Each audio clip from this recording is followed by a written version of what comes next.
Hi, everybody. I'm Mark Jacobs. I channel an ancient soul group called The Collective, and this video is in response to their very first monthly transmission for September 2025.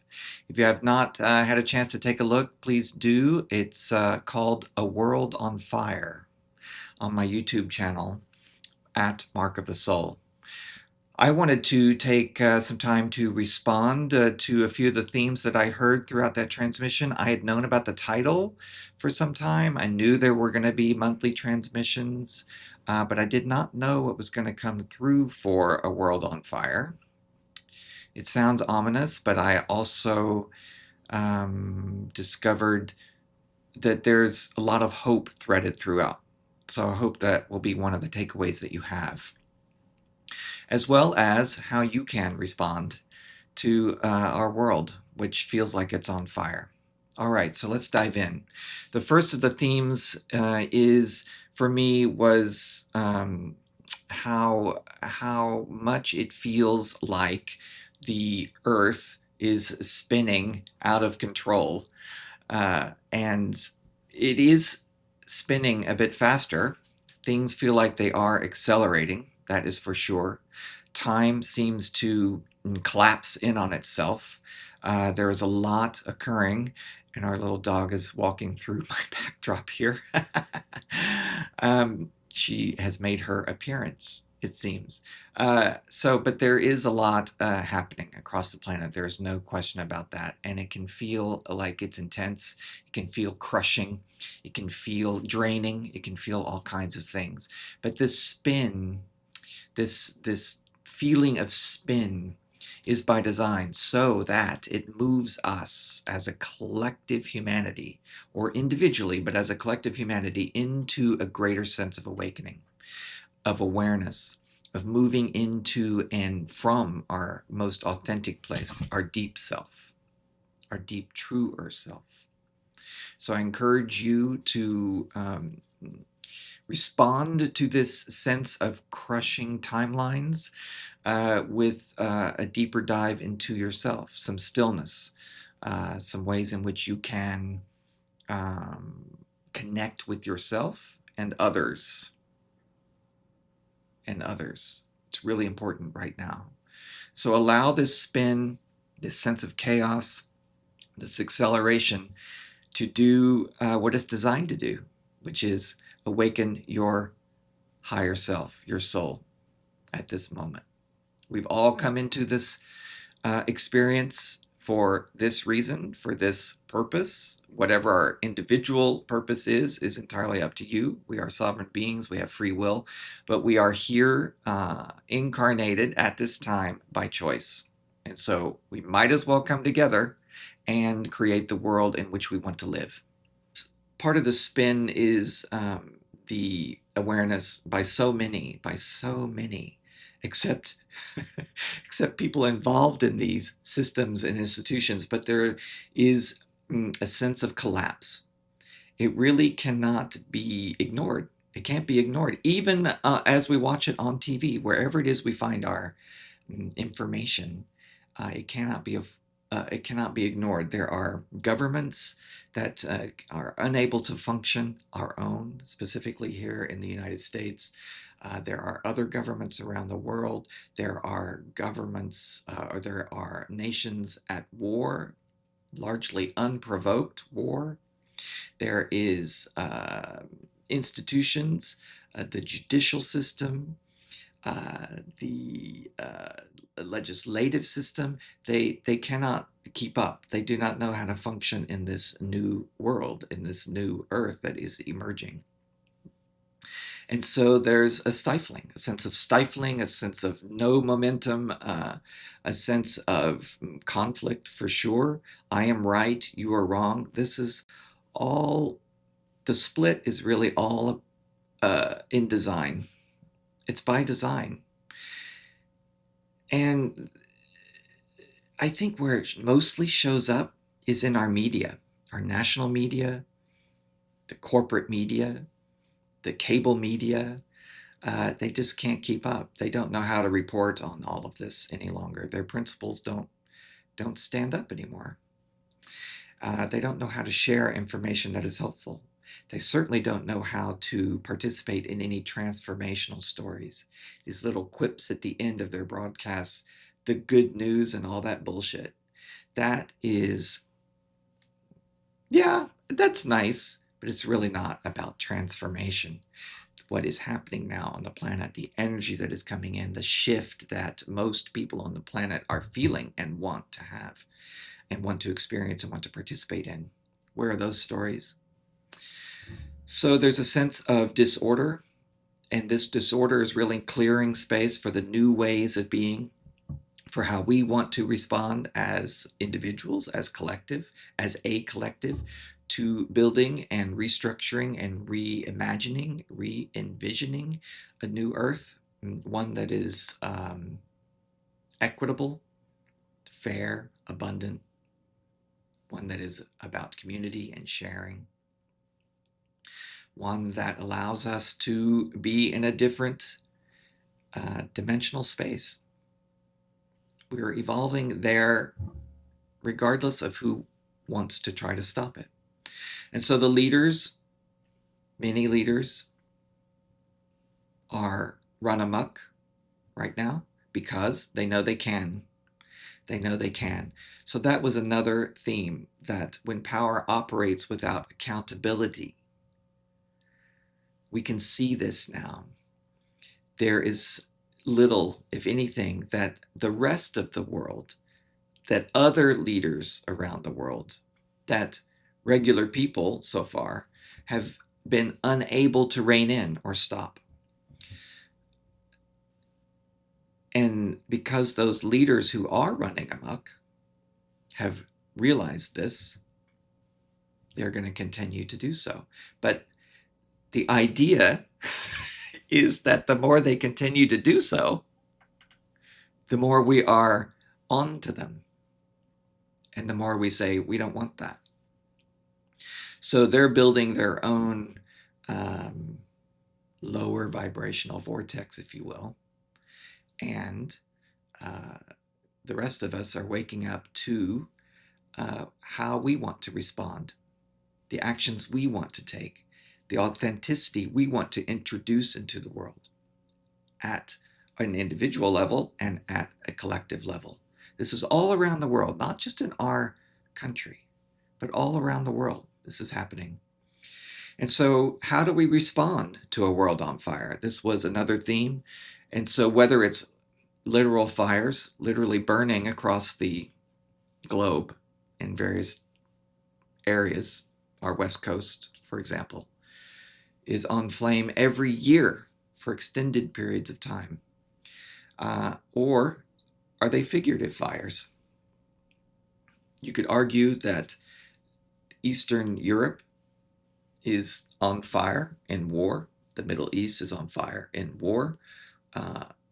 Unprovoked confrontations, though I do not diminish the need to respond to atrocities, but the way to respond to atrocities is not to create more atrocity and to perpetuate an extreme level of atrocity that is occurring now. All people deserve to live in abundance, in joy, in love, in safety. And this is the world that we're moving toward. You know, the collective talks about how powerless leaders are in their negotiations, how media will talk about they're negotiating a peace, a ceasefire that never materializes. They report on it as if it is really going to happen this time. And then the next day or two, they have to report on it collapsing. What a surprise. No accountability, just reporting, as if it doesn't mean anything, when it means everything. And the collective even states, I'll even read it, what is there to negotiate about a human life? And why do we find that acceptable?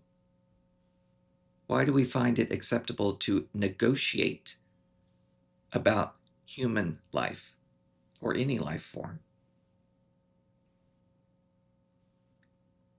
So how do we respond to a world on fire? We must do so individually. We must do so collectively. But as we move into stillness within ourselves, as we find our ways of self-care, we can also find our ways of expression, of creation, of community. These expressions come from an authentic place. They come from our true place, our higher self, our soul, our true purpose, our divine blueprint. This is how we respond. And as we respond, and as others are doing the same, we build this energy field. And we connect in this energy field. And the more who move into this authentic expression, the more creation that happens, the more we decide what we want and what we do not want, the scales begin to tip. And so moving on to the next theme that I thought, which sort of leads into the next theme after that, which is re-envisioning and rebuilding the new humanity. This is the time to imagine what shall be, not what was. Now, what was can be part of the foundation, but we know that most of that doesn't work anymore. And so while we have a history, we can see what has worked or what has not worked, and we can take those pieces that have worked, those ideals, those ideas, those places where we weren't able to quite bring them into manifestation, those ideals, and actually do so. But they're part of the foundation. We get to decide what it is we want, what we want to envision, what we want to restructure, how we want to recalibrate ourselves, humanity, the earth, how we want to live. And so in doing so, we create the new humanity. We create a world that we can thrive in, where all souls, all living beings, the natural world, the Mother Earth herself, can thrive. That is where we are headed. Now, how we get there and how we begin to build so that the old can fully recede and collapse is up to us. And where that is happening is not as clear right now, but it does begin with each of us in our meditations, in our creations, in our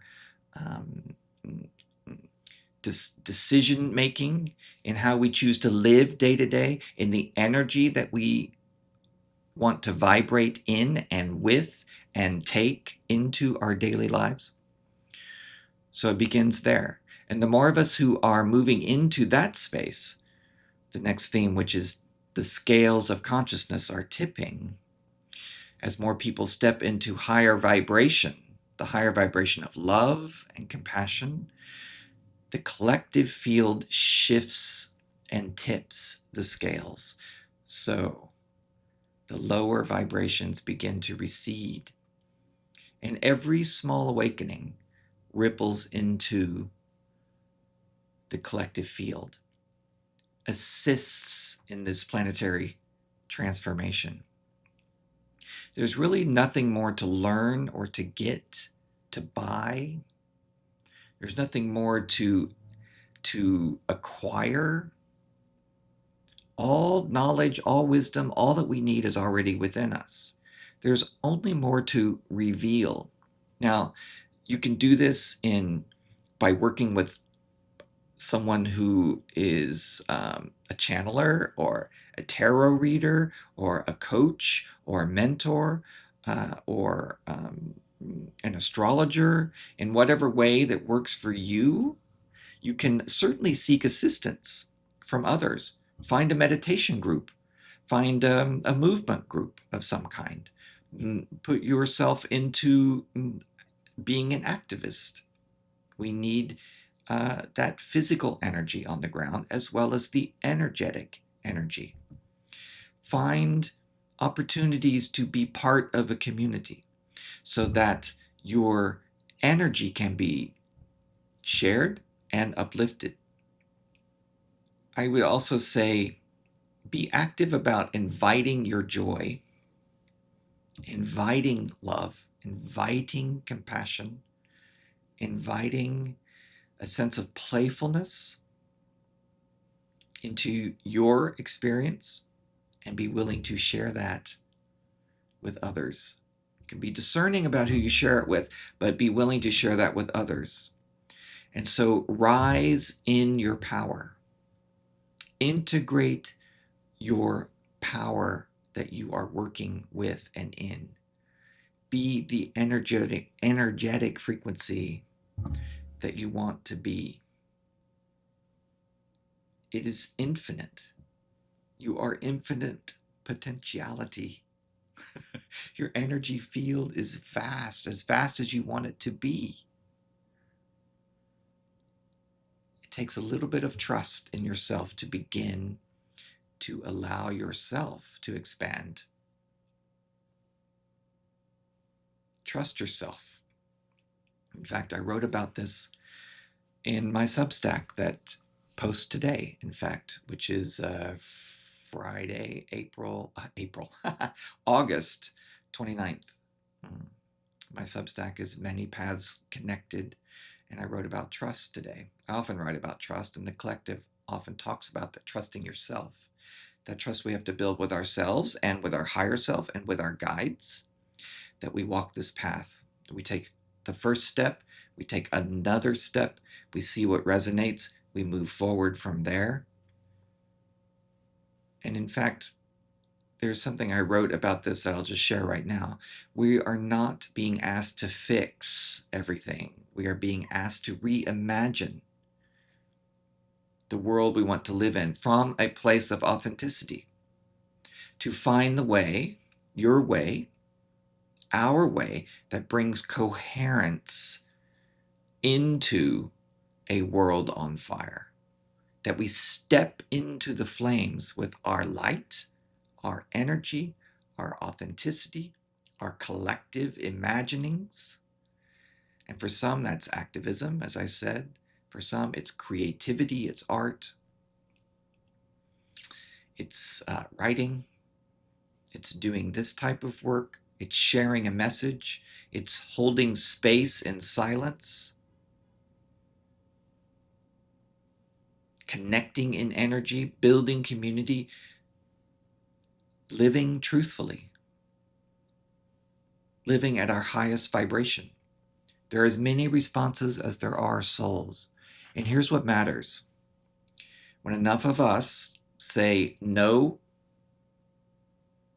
to the old structures and systems, the old ways of governing, the old ways of judicial justice, the old ways of polluting our planet, the old ways of thinking, and say yes to the new, the higher vibrations of love and joy, compassion, unity, harmony, creativity, the trajectory shifts. That's what's happening now, but we are responsible for the change that happens. And I'll just touch on this a little bit. This is the seventh theme that I heard but have been aware of for quite some time, that the lower vibrations, the lower frequencies will recede as we step onto the scales, as we step into our awakening, our awareness, our authenticity, our community, our energy. The lower vibrations that we are seeing now on a daily basis, because the media wants to show us this for fear, so that you'll watch more, but really have no value for us anymore. It's good to stay maybe informed, but we don't have to live there. We don't even have to tune into those old outlets. But the the more of us who move into a higher vibration, the lower frequency vibrational souls will begin to recede from our awareness.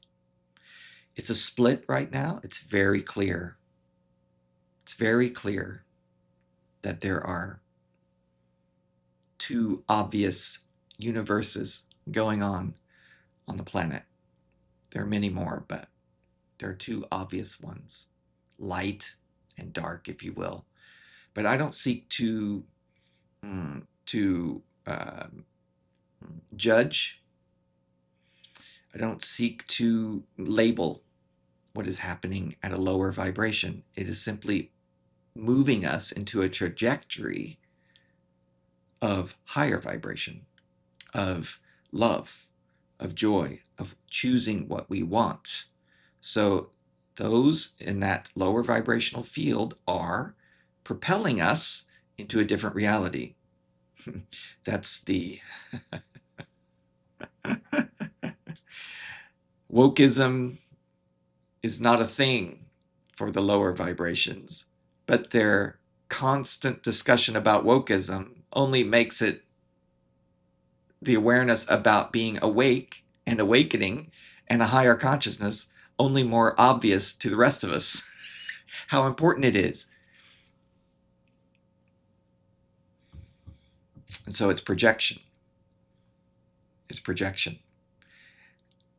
And those lower vibrational fields will recede from our awareness because we are building a different type of earth, a new earth, as many call it, have called it for some time.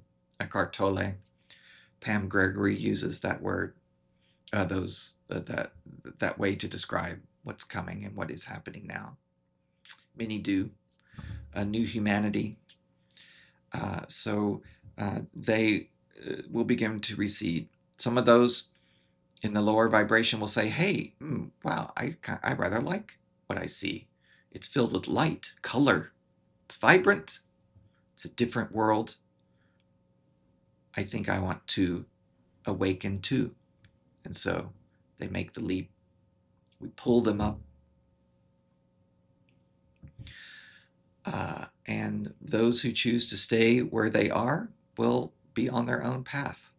It's just we won't have to experience that much because we're busy doing our own thing that supports humanity across the globe in every way possible.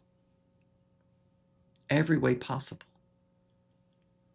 And the last thing I'll just touch on, which was not a part of the theme, was just self-care right now is really important. It always is, but right now, as things intensify, as frequency enters our planet, as energy fields expand and sort of maybe expand and contract, sort of getting your footing as you're integrating new experiences, new energies, as we are still exposed to lower vibrations, that self-care is really, really important right now.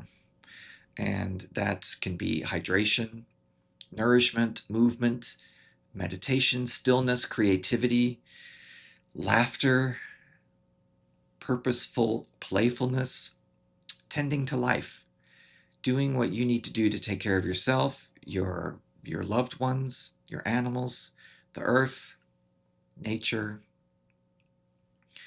And for me, that's meditation, it's hydration.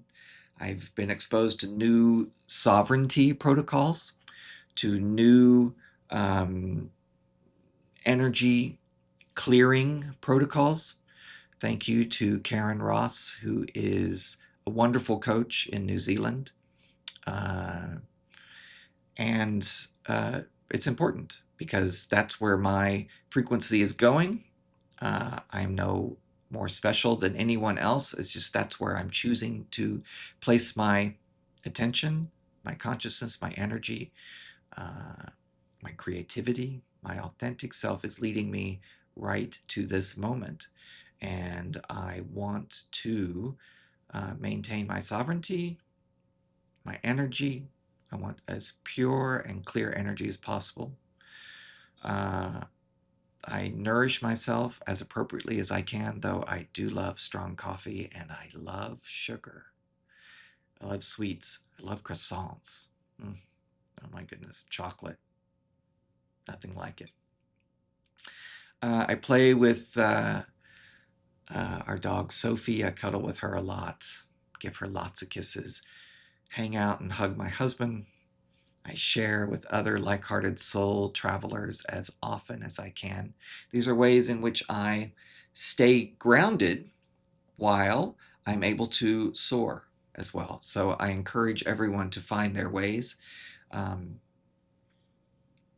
and let me know in the comments what you do to ground yourself, to soar, to feel connected, how you stay attentive during this time, how you are moving into a new realm. I'd love to hear these stories. These are stories of transformation. And so with that, I'll just say thank you for joining me today. And if you have not watched the September 2025 first monthly transmission from the collective, I invite you to do so, entitled A World on Fire. All right, thank you for joining me. I am with you on this journey. Your guides are with you. So many of us are in this together. Reach out, be part of this shift. You are welcome. All are welcome. All right. Bye for now.